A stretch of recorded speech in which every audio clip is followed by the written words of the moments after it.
शास्त्रों में जो सम्यक दर्शन की पात्रता लिखी, मैं तो कल बहुत विचार कर रहा था, जैनियों का बहुत बड़ा नुकसान जो है वो एक खाने पीने के नाम से हो गया। किस अर्थ में?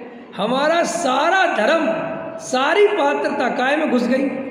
खाने पीने। माने वो इतनी जड़ की क्रिया में पात्रता घुस गई कि हम परिणाम तक भूल गए। आज हम ये नहीं कहते कि अगर तुम्हारा चित्त सरल नहीं है तो सम्यक दर्शन नहीं होगा। हम ये कहते रात में पानी पियोगे तो नहीं होगा। अंतर समझ में आया? जबकि रात का पानी सम्यक दर्शन में बाधक नहीं है। चित्त की जो तेरी कठिनता है, जो तेरे मानादिक के अंदर में सुख बुद्धि पड़ी है, सम्यक दर्शन तो उसके कारण नहीं हो रहा है। जो तेरे अंदर सेठियाई बना घुस गया है, अब वो इसलिए इतनी प्रॉब्लम हो रही कि हम वो पात्रता के नाम पर बोले अन्याय अनीति अवक्ष। तो जी अन्याय अनीति अवक्ष परिणाम और अभिप्राय में तो बदलो ना। अन्याय बदलता है ना अनीति बदलता है। समझ में आया? और सही पूछो तो अवक्ष भी कहाँ बदलता है, खाली गाने गाता है। क्योंकि विसंगतियाँ इतनी आ गई हैं खाने पीने में कि उसकी अपन कल्पना नहीं कर सकते।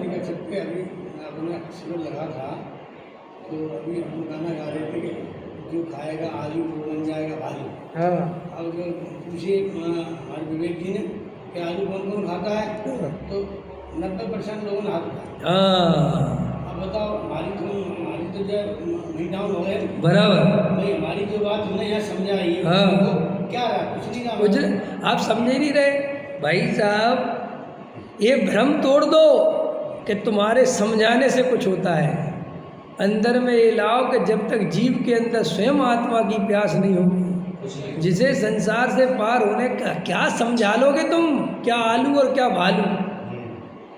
देखो भैया, समाज को सुधारना हो तो तुम जानो, लेकिन आत्मा को सुधारना हो तो वो सच्ची प्यास से ही सुधरती है।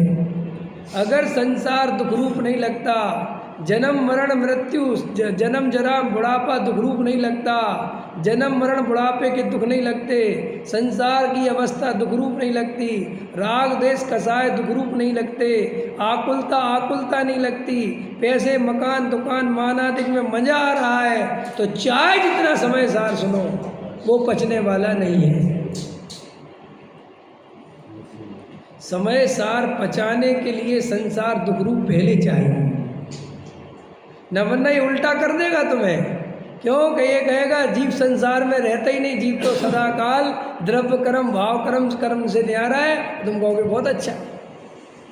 नहीं समझ में आया? भाई हमें तो वैसे ही संसार छोड़ने में तो रस है नहीं।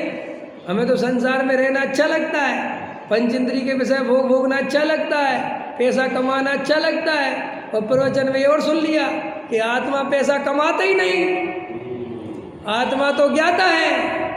पहले बहुत अच्छा, ये प्रवचन बहुत अच्छा है। क्यों?